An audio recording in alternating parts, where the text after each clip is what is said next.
welcome back to the final episode of ARK Fjordur. I know it's been a while, we've done a lot of things, had a lot of funny moments as well as a lot of annoying and frustrating moments to complement it, but we are finally at the end of the series. I just gotta say, it's been a great learning curve, especially going into ASA soon and everything else going on. Very proud of the mistakes I made because I did wind up learning a lot from them, especially with a few things like breeding, mutations, stat farming, all those things, even some of the actual farms themselves. Learned a lot thanks to all of you guys and all the help you guys have given as well. So the purpose of today's video is to kind of capsule all these things that happened throughout the series in a sort of museum-esque building that I made, which I'll show you guys, which as you can see is not this current building, although this is part of the mod that I'll show on screen right now.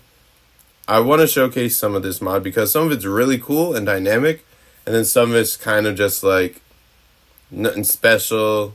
A lot of it was kind of annoying because I don't know how long it was since the mod was developed and if it was updated or anything, but with the SS mod and this mod, a lot of things didn't necessarily lay over or clip correctly. A lot of technical things, but if you have the patience for it and you have the ideas, you could kind of go around certain things. Like I kind of figured out certain things, but I didn't really primarily want to focus too much on that.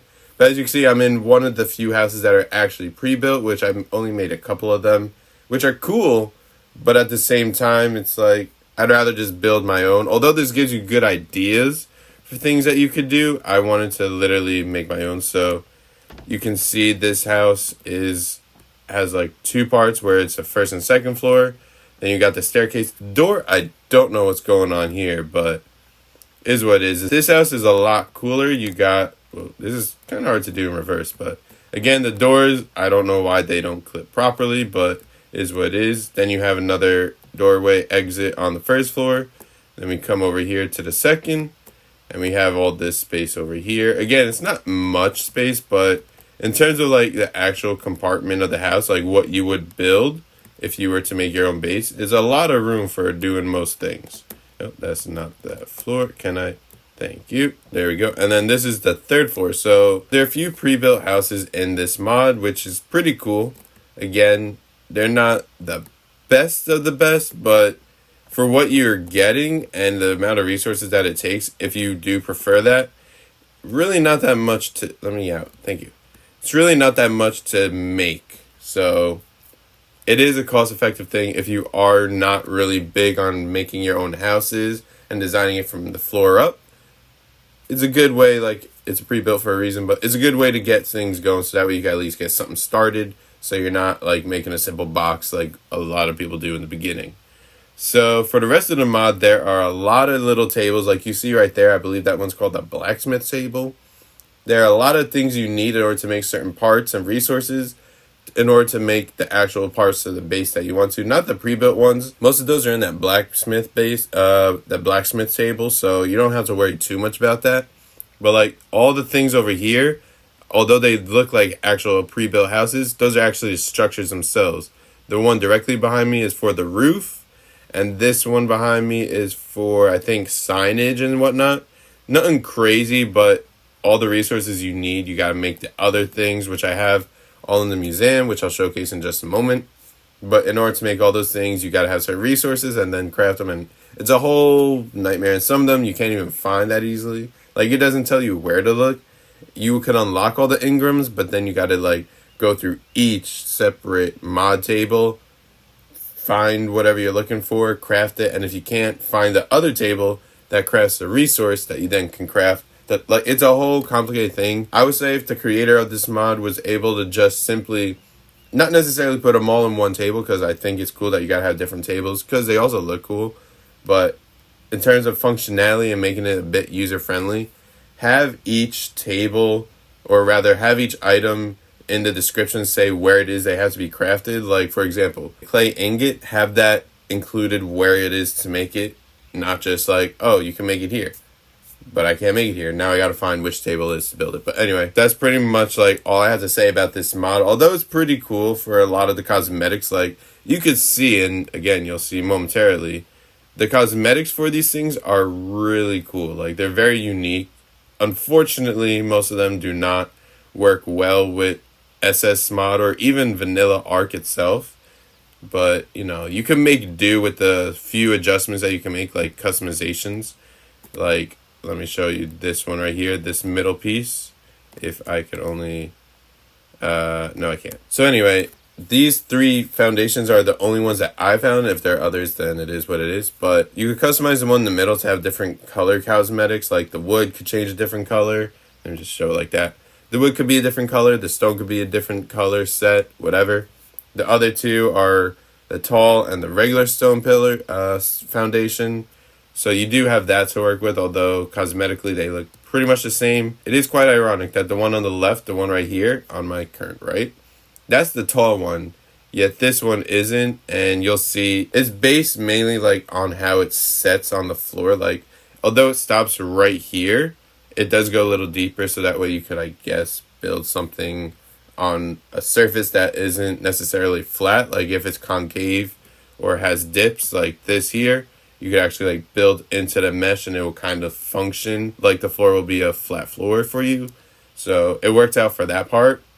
In terms of everything else, there's really not much more to say or do except to showcase the thing that I've been working on for a little bit, which is our museum of ASE ARK Fjordur. So we got a lot of things going on. First and foremost, I guess we'll just start with the exterior and then work our way inward. So we got the windmill. Again, this mod also has some cool features, like I said. These things actually serve as different normal items. Like the windmill is essentially a mortar and pestle, so that's pretty cool. You have this water well, which literally is an irrigated water tap. You don't have to connect it to the ocean at all. You just place it there and then it'll start building up water over time. This is that one, it's called the Mason Forge, which is where you make certain things, which, again, the clay ingot there, that you get from someone else, I'll show you in a moment. You can make the plaster and the concrete, so, you know, a couple things there we have to work with. And then we have just cosmetically a lot of different fireplaces. Obviously, this is another one. It's a grand stand, I believe it's called, right? The wooden stage, so a lot of things there. Again, the floor, I'll show you guys inside of that in just a moment. And then we have our little cemetery. So let me do this. Whoa, why am I stuck? Let me do this properly in order from the very beginning. So that way it's a proper base. I did close this off so that way just creatures didn't jump over here and try to kill me, because obviously that would be annoying to deal with while you're building. All right, so first and foremost, let me just take a quick bite. All right, so let's start. Again, these are just, like I said, these are actual building structures. You can make all this stuff here, but like I said, the bucket of plaster, I didn't realize till the very end, and I was like, I already made a roof for this thing, so is what it is. Again, it's not a beautiful building, but there are elements inside that I'm very fond of. And it's about to be dark, so I guess it'd be a good time to get everything lit up on the inside. So let me just take care of that real quick. So now that all the fires are lit and everything is going, let's finally get on with this tour of our little memory museum of ARK Fjordur. So again, got the windmill, like I just said, basically mortar and pestle. So we got our grandstand, which I forget what it was called already, the wood stage, right? Yeah, it's a wooden stage. Nothing too crazy going on, but, you know, we got the war drums here, so that way we can make some music, you know, call on the people to declare war, or just have a good band session whenever we want to. Either way, that's fine. All the cauldrons do look very cool, I do have to say.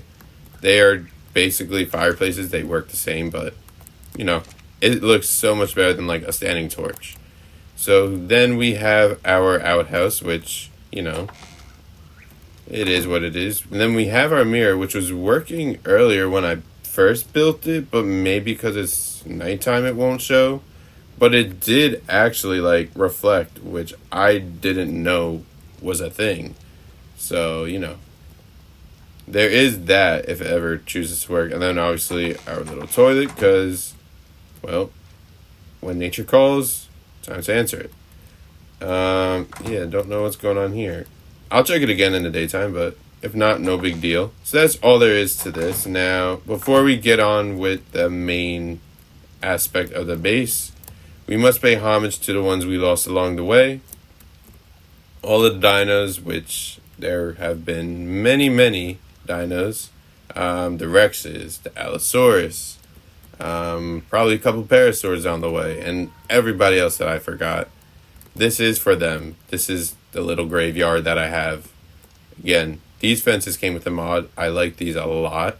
There are a couple other ones that could work better, but this just kind of gives that appeal where it's, hand built, quick build, but still shows to everything. And then obviously the flame that you never put out, because this is for, I forget what they call it, but they basically, like, in certain, I think, certain cultures, you just leave the flame on constantly, so that way it's like there's always like the eternal soul or whatever. Anyway, either way, that's that. Then we go to the main parts of the museum, and before I do that, why is that not visible in the dark? Anyway, those are our flags, so, we have that there. Might as well have the torch out so that way we can see things easier. We got our little, like, not really taming pen, but kind of our tame pen to hold all of our big creatures. Obviously not the Megachelon, which is ginormous, but our main creatures from the series that we recall. They're all here. Some we used a lot, some we barely used, and some we just neglected to even remember their existence until the very end, which, kind of happened with the big turtle. But either way, we have a bunch of different decorations part of the mod. The barrel, again, the wishing well. We got the box. We got lampposts. We got hay bales. And that's really it. There's also this little, like, plow thing. What is it called? The wagon. That's cool. This isn't just a normal table. Although it looks a lot cooler than most tables in ARK. This is actually for all the saddles in the game, which I didn't realize, but not like I really needed it. Just water feed. Then we have our troughs here with food. Don't worry about the tails. I couldn't really do much about the scaling because it's just close quarters. So some of their tails are going to stick out on this side and probably the other, but it's fine. Again, this is the other fence I like a lot more for the, the tame pen.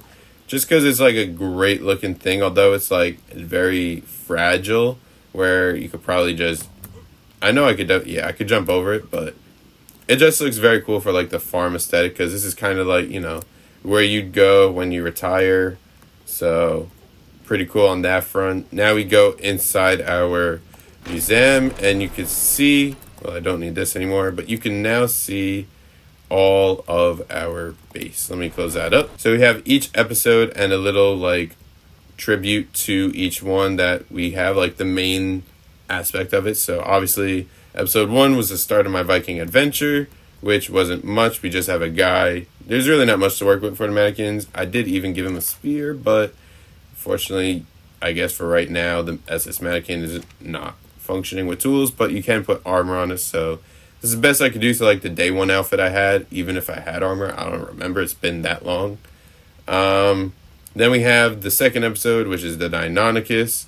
Again, it was very fun. Felt a little dumb trying to get it because I got lost looking for the same thing, but we eventually found it and got some pretty good levels that we could have used for breeding, but by the time we really were using it, it was basically kind of useless in terms of like bigger, better teams that we had going forward. And then unfortunately, I never really got around to the pack attack, so take that as you will, but either way, we go to episode 3, which was mutating snow owls is rough. This is just one of the breeding patterns, like with mutations that I tried. I remember earlier on, I wanted to do like a Captain America type thing because I was getting a lot of this color setup with the red and the blue, but unfortunately the back wasn't really working out where we could like actually make it look realistic enough to make it that way. So we wound up going with Minty Fresh towards the end, but still, the snow owls, which was a pain.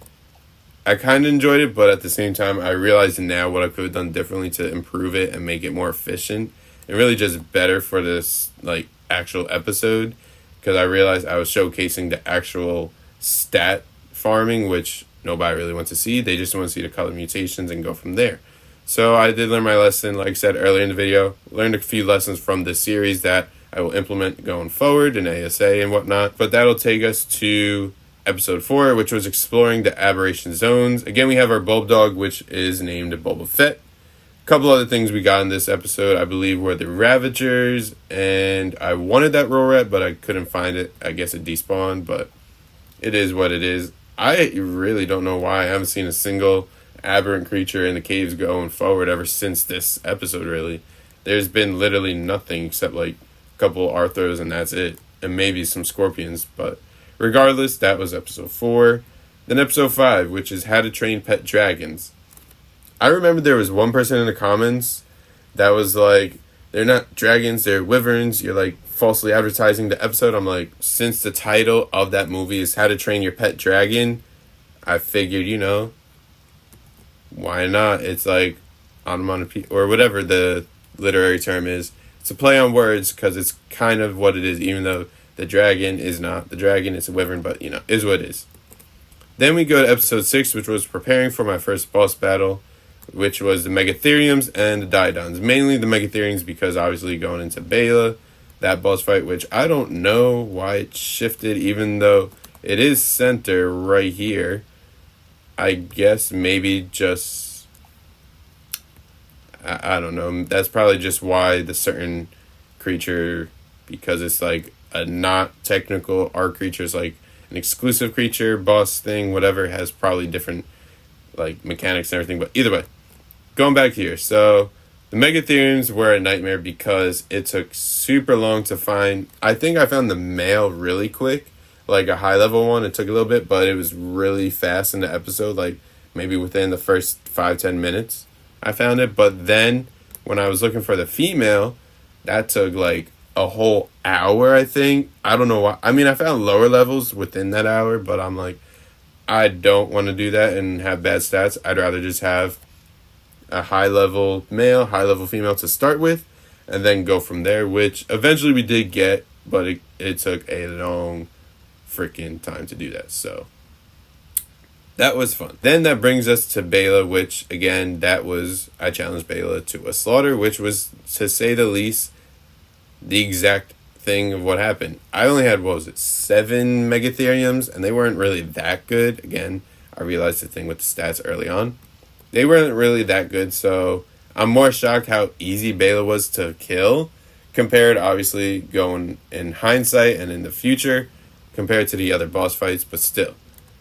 Very, very easy fight. Like, this wasn't that difficult. It was a great beginner fight for the bosses, especially for those like myself that haven't really played ARK too well to understand certain things about breeding and stat farming. Regardless, it was a fun fight, but I don't know why it's yellow. Like, is it just normal B at this point? Although it is green, like Bela is green. I don't know what's going on over here, but it is what it is. And then we go to episode 8, which was my new base is insane.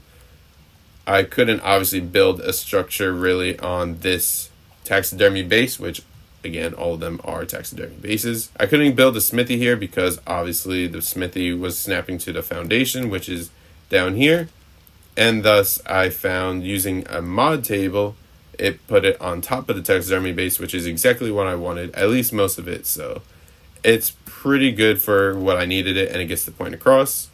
Speaking of, let's go to episode 9, and the kibble factory is open for business. Didn't want to reuse the Deinonychus thermos, so I went with some incubated eggs, which are the actual Deinonychus eggs. As you can see, they have a while till they expire, so there's no issue there. But it was insane, like, how fast I was able to make. Obviously, the more you have, the more product you'll be able to make, but in terms of how many Deinonychus I had in that, like, maybe 50 or so, constantly breeding. I had literally, like, a couple thousand eggs in less than 20 minutes. And I've literally never needed them again. Like, I have more eggs at base that I'll never use because I just made that many. And we have a bunch of kibble that we still haven't really used that much, but still. Regardless, that was that. And then we went to the crazy side of things, and we tamed the roided out carnivore, which is the Carchasaurus. What is it called? Carcharodontus. Hold on a second. What do you call it? Carcharodontosaurus, yeah. So this is just one of the few mutations I had. Most of them obviously weren't, but the few that were, I think I have the red one still. The yellow one starved because I realized there was a dead spot in the base, so we couldn't really do much with that. But this is one of the cooler ones I had. Again, this wasn't my main carch that I was using, but still. The the cartridge is a cartridge, and the coloring on this is quite cool. But yeah, this was a nightmare to tame because I didn't really realize how fast that creature is and how deadly it is. Because it is similar on the scale to the Giga, but the thing is that it will be a lot faster than a Giga, where it's like it slowly picks up speed. And in terms of the damage, although it has a bleed damage as well as like the Aloes and Carnos, the Giga I believe doesn't have a bleed effect. I could be wrong, but I haven't seen a Giga in a while to confirm that. So yeah, so the Cartridge will do damage over time. Like, it'll increase per hit till it hits a cap. But still, I would say this was an absolute fun thing to tame because the taming progress, it's not like most knockout tames where you just knock it out and feed it and then you're good. This is where basically you gotta build up its loyalty and respect of you by eating like, you feed it dead carcasses. You don't harvest it. You don't like put meat in the inventory. It'll eat it, and then after a while it'll trust you and then allow you to ride, and then you just got to kill a bunch of creatures till it's fully tamed. Did realize that, jumping off a cliff kind of kills your taming effectiveness because any amount of damage you take isn't good. So if you are trying to do this, depending on obviously your location and everything, or really just have a bunch of passive dinos, because if nothing attacks, you won't lose any affinity, which is kind of what you want. So that's cool with that. Then we go... Oh, why am I stuck here? Then we go to episode 11, which is the most efficient tech farm.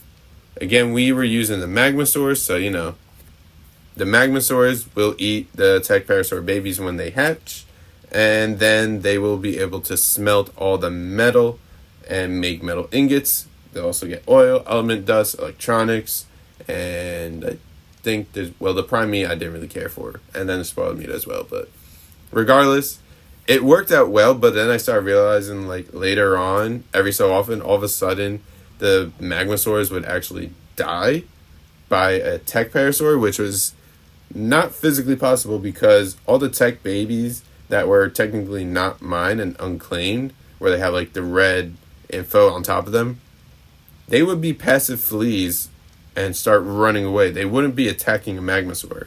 I think what was happening is like the rare, chance or the rare happenings was that Magmasaur was, because it was on smelting, it was starving, and they were technically losing health if they hit zero food. And then I guess maybe every so often, like, again, by fluke chance, the Magmasaur would get hit by a tech parasaur, and that was like the kill shot, and then, we lose it. I replaced them a couple times, but towards the end, they weren't dying too frequently. I just kept food in their inventory. Again, they were eating the meat, but it didn't last in their, like, inventory too long. But, it's a learning lesson that I'll probably never really do again, just because most maps don't have Magmasaurs to begin with. But Tech Farm, I think going forward, it's probably easier just to get a better, like, Anki and RG or whatever, and just take metal around, depending again on the map. Like, I think it's Extinction. Metal is literally everywhere, so I don't even have to make a tech farm.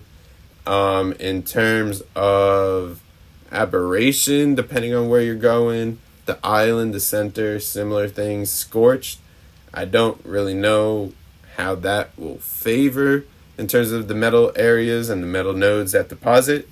Hopefully there are a lot of them because, it would be nice in a scorched earth desert to have metal abundant. But regardless, we're going to go to the next episode, which was episode 12. They'll never know what hit them. This was the original Shadow Mane male that I had.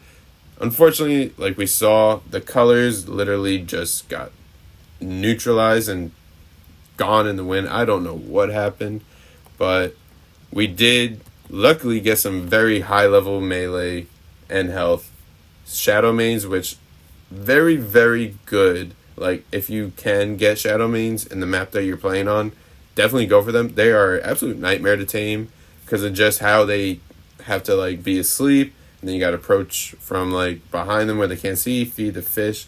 Also, you got to get the fish in the fish basket, and it's a whole nightmare.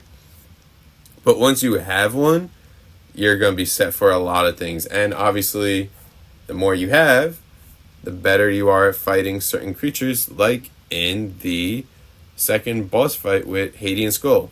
Now, I grabbed the Haiti and Skull debris dermises. I don't know why they don't look the same way they do, but I guess it's just like a coding thing, which isn't crazy. Again, this is basically Fenrir, so I guess it makes sense, but still, it's kind of annoying that you can't actually get the one that you were going for, which was, I believe, Skull was yellow and Haiti was like that purple color, and all we get are like generic blue and grays, so is what it is. But anyway, this is where we took the 100 shadow mains, even though I believe most of them weren't hitting. The ones that were, they were just absolutely swarming, and I wasn't taking literally any damage. Plus, with the natural armor of shadow mains, the reduce in damage that you actually get is much less than that. So this was probably even easier just because of the quantity than Balefite, but still, the other reason why it was so easy, because there's no cap or limitations to what kind of creatures and how many creatures you can bring into these certain fights. As long as you can fit them in the specific area designated, you literally can just absolutely demolish, which is what I did to this boss fight, or really any boss fight. So that was a pretty quick fight. That took no time at all, so very happy with that. What I was also happy with was episode 14, because this is the Andrew Sarkis episode. Got minigun for a saddle, which looks absolutely insane. And the damage, again, we had the Ascendant one for a bit till we lost it, and that was a whole situation in itself. They do some serious damage, especially if you got your fighters like in the front lines. Then you just have Andrew Sarkis in the back, like kind of doing support. You could shred down anything in your path, whether or not you're like fully ready for it. Just a few Andrew Sarkis, pretty much you need players, because I don't think they're going to fire naturally. You got to actually be on one to use it. But to have a few players with Andrew Sarkis just like bleeding down whatever you're fighting, plus having some front support guys so that way these guys don't take the damage. Plus they do the bite attacks, like the primary attack, while doing the minigun attack, which is your secondary attack. Pretty freaking cool. And it's an easy tame because you don't need a saddle. There's really no weight there's no level requirement, because as soon as you tame it, it's yours, just like a direwolf. And you don't even need any trinks or anything. You just need to find honey, which generally where this is only on ARK Fjordur right now. Honey is kind of everywhere if you know where to look. You drop honey, and as soon as you're on it, you just got to go left and right and just kind of keep on it until it's fully tamed, and then that's it. It's obviously, if you do it right, it's a very quick and easy tame, and because they're located almost everywhere on the map, they're on the Asgard biome and obviously Midgard. I don't think they're on Jotunheim or Vanaheim. It's a really good beginner tame because, again, there's no level requirement, and they're really strong. And I believe they do like the Equus where they do knockout with the, I guess, C attack. I don't know. But anyway, that's that. And then we have episode 15, which is I raised the greatest looking rock drake of all time, which you cannot tell me that isn't the case. I mean, I don't think you're going to get a natural spawn of this color pattern ever. With the fluorescent feathers, the blue and the yellow, and the light blue underneath. This is like absolutely perfect. This is literally the most beautiful rock drake probably you'll ever see naturally. Again, this was not mutated whatsoever or farmed to look this way in terms of mutations. This was default.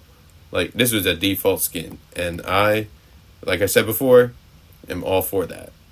What I was also for was the Griffin, which was, for the moment, one of the best flying mounts in the game, although I kind of didn't really use it that much because I did realize after the fact that they are not breedable. Although they are going to be breedable in ASA Rag, which I will be doing soon enough, which is going to be very fun.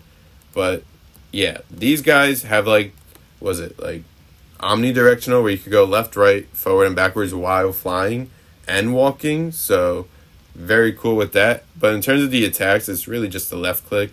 I mean, I think they do right click where they could pick up creatures, but it's really like dodos and dillos. So there's really nothing special for that. But again, these are cool, although you do need to knock it out. So keep that as you will. It is not technically like level capped in terms of what level you need to be able to like actually utilize one. As soon as you have one tamed, you can ride it, because again, they don't have a saddle either, just like the Andrew Sarkis or Direwolf.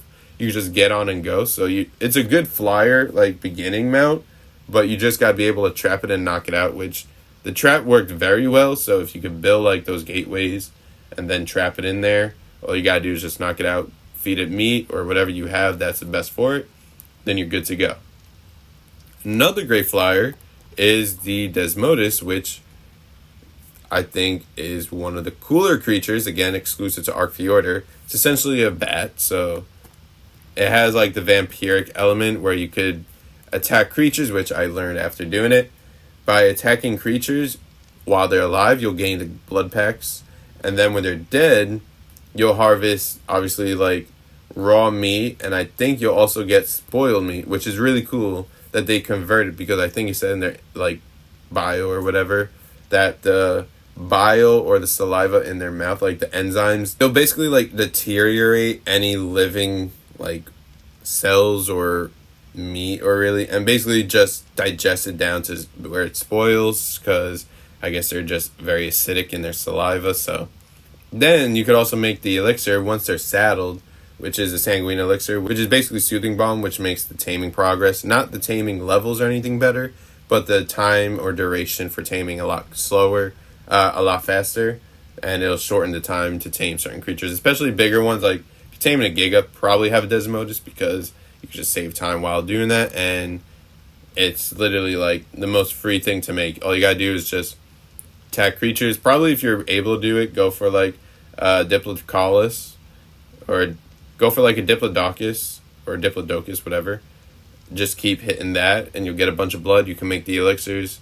They only need like 200 blood packs, and then you're good. You can also use the blood packs on yourself to heal, so that's good. You're just limited in terms of time, how long it takes to do that. Episode 18, where and how to find all the ARK Fjordur artifacts. This was a fun one, although it was very long and tedious. Again, certain ones didn't spawn. I think that was probably on my end the reason why they didn't spawn initially, because I looked at other people's videos and I doubt they did anything special. I think it was just, we're still using the integrated graphics on this computer, so keep that in mind. It is not technically designed for it, but it still works. You just gotta give it a minute to render and load everything in, which is why throughout the series you probably saw certain graphics not looking properly in the beginning, but in due time, like in a few short seconds, they looked how they're supposed to look. But anyway, aside from that technical difficulty, finding the artifacts, some were easy, some were hard. Like, I think, what was it, Artifact of the Clever, where it was the maze and the labyrinth. That was a little frustrating because died a couple times and you can easily get lost in there. But after a while, as long as you're writing down like the color codes you need, you can find where you got to go. And then all the other artifacts, some are like backdoor entrances where you just get in, get out, and some of them you got to actually like traverse certain areas, fight a lot of creatures depending, and then go from there. We also got some good loot out of it, like the artifacts. Like, I think the 1,000 armor flak chest piece was one of them. That was really good, and then just a couple of things throughout. And then you obviously need the artifacts to summon the certain bosses that we did later on, which, that was an interesting thing in itself. But regardless, the first, well, not technically the first, but the last ARK exclusive boss, which was Dimebjorn, we started to see how disappointing ARK can be, especially when you're not doing it right or you don't know what you're doing. Went in with a bunch of aloes thinking, hey, I'll be fine. Unfortunately, A, stat-wise, they were absolutely terrible. B, let me actually showcase the coloring, because this was one of the few colorations in the beginning that I was really cool with. And then they obviously mutate to have like everything the same but a yellow belly, and I think the purple became yellow scales, but regardless. I learned that also building saddles on your creatures is smart.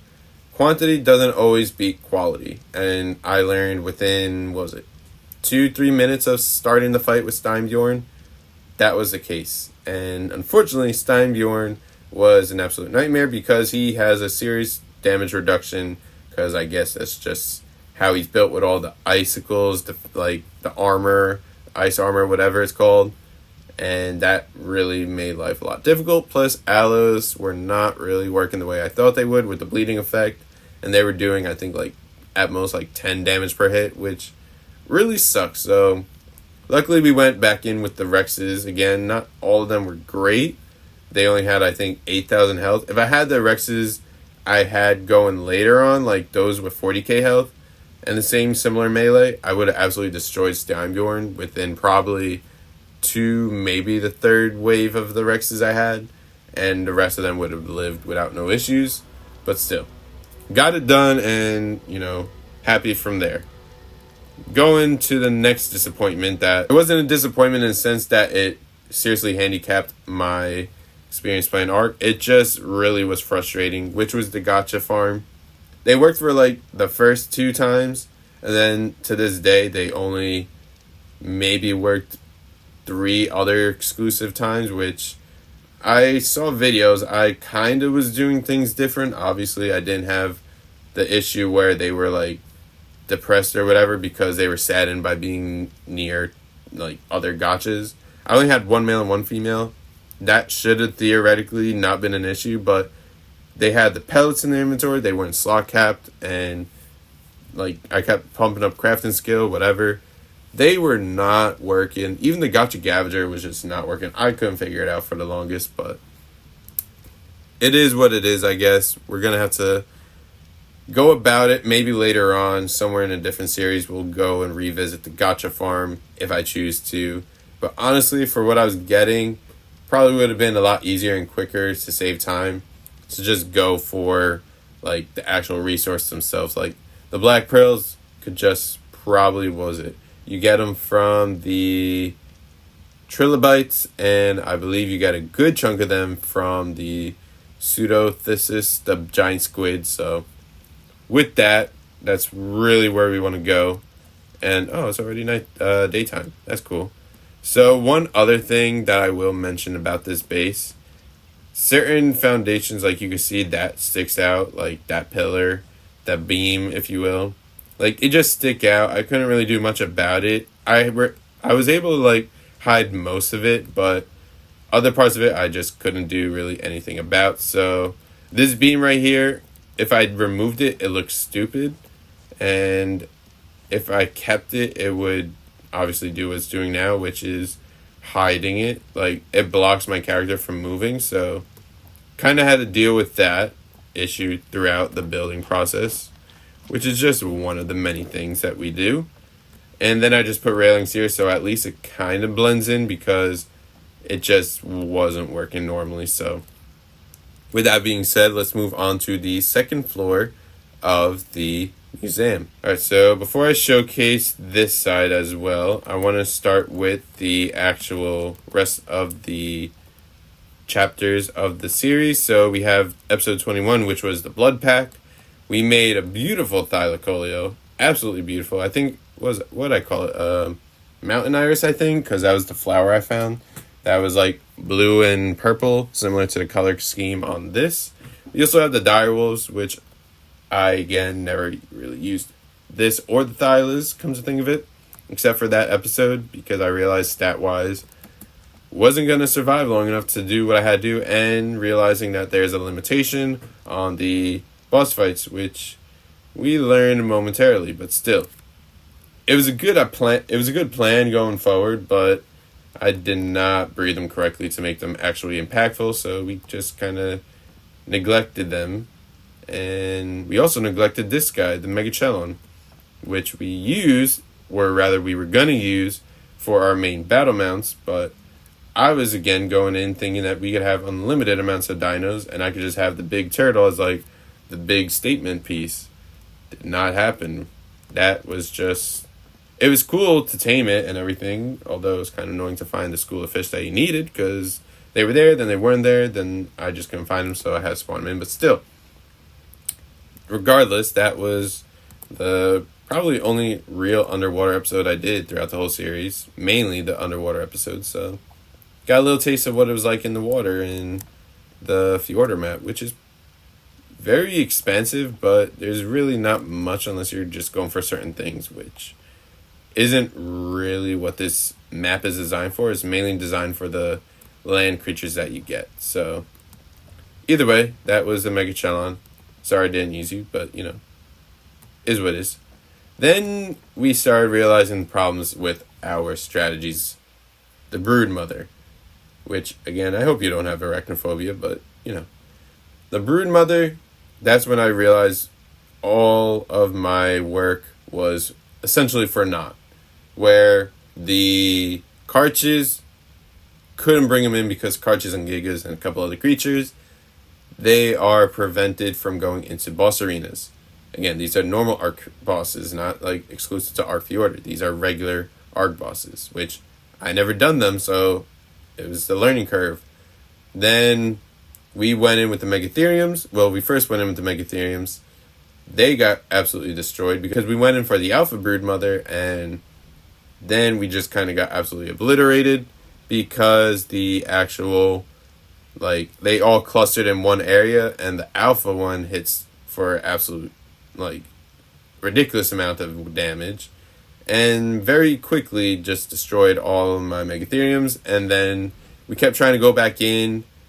That's when I realized the Karches weren't able to be spawned in because we kept getting transported only with a single Androsarchus, and I'm like, well, there's no way I'm killing that creature with one measly little turd dino. Although it was doing good damage, it just wasn't gonna do what I needed to do. And we did lose a couple other good creatures like Bug Zapper and Earthside. Earthside. So that was that downfall of that situation. Then we went into the Gamma because I was kind of discouraged, but I did want to at least get the bosses done so that way I could do Fenrir later on. We went with the Gamma. Again, like I said, if ASA Fjordur ever drops, I'm only doing I'm only going to do the Alpha bosses, so we'll get our chance of redemption hopefully within the next couple years if they even do this, which they're doing RAG, so I'd imagine they're going to start doing the modded maps. We'll see. They still have yet to do Genesis 1 and 2 before doing that, but we'll see how that turns out. But yeah, this was where we went in, like I said, with the Battle Rexes, and they just absolutely destroyed. Again, it was Gamma, but still, a lot of good that we got out of it. A lot of moments I was questioning whether we were going to do it, but then within a minute or two, I was like, at least I'll get something done. Although it's not Alpha, it was Gamma, but at least I set out to do what I wanted to do. Then we had the Megapithecus, which, Harambe has been brainwashed in the sense that, he does some serious damage, but again, Gamma Megapithecus, very high level Rexes with saddles. They absolutely destroyed this guy, and it really wasn't much of a match afterwards. The only challenge, which really was hard to deal with, was the actual terrain, because they just kept getting stuck on every little rock until we finally went face to face with Megapithecus, because he was all the way at the back of the arena. We were all the way in the front. And in between, I get because it's a snow biome and everything, the trees and the giant boulders just absolutely were annoying. Probably, if I was smarter, I would have had them follow my Androsarchus in. And then when we were right to be face to face, just send them in. And like I did, send them in. Then I just flank him from the rear and then just constantly do the damage from that, which I probably didn't even need to do any of that, but still, we got it done. The thing I'm glad I brought the Androsarchus, the turreted Androsarchus on, was the dragon, which this was an absolute, I thought I was screwed, honestly. Because in the beginning, I realized the Androsarchus was the only thing that could actually inflict damage because the dragon just kept flying around. Although, which I'm glad with the Androsarchus, whether it was because the Androsarchus was only getting attacked or whether the turret, the saddle with the turret, was blocking the flyers from hitting me. I was glad at least I wasn't losing damage from that. The only thing I was losing was slowly with the heat, but that's obvious. I was wearing super heavy fur. I didn't want to take it off because they were high armor, and I didn't want to get hit by anything and lose that way, which would have sucked. But still, once the dragon finally landed, I'm like, alright, now I'm feeling good about this because it's getting destroyed by the Rexes. Again, they had saddles and high levels, but still. Then, once the dragon actually started to do some serious fire damage, I'm like, oh, crap. They're actually dying. These Rexes are dying. This is not good. The fire, I know, is better to fight fire with the herbivores, but I figured with 40,000 health, these guys will survive. Half of them probably died within or rather towards the end of the fight, and I'm like, well, this ain't good. But luckily, the dragon landed more often towards the end of the fight than in the beginning. And with my Andrewsarchus and the remaining Rexes, we were able to kill and claim the trophy for the dragon, which led us to the final boss fight. Again, the wolf Fenrir. I even went back for the Gamma one. Cosmetics, it wasn't, like, it's the same exact thing as the ones down there, so that's really that. So, fighting Fenrir was relatively interesting. It was a easy fight. Again, it was Gamma because we only grabbed the Gamma trophies.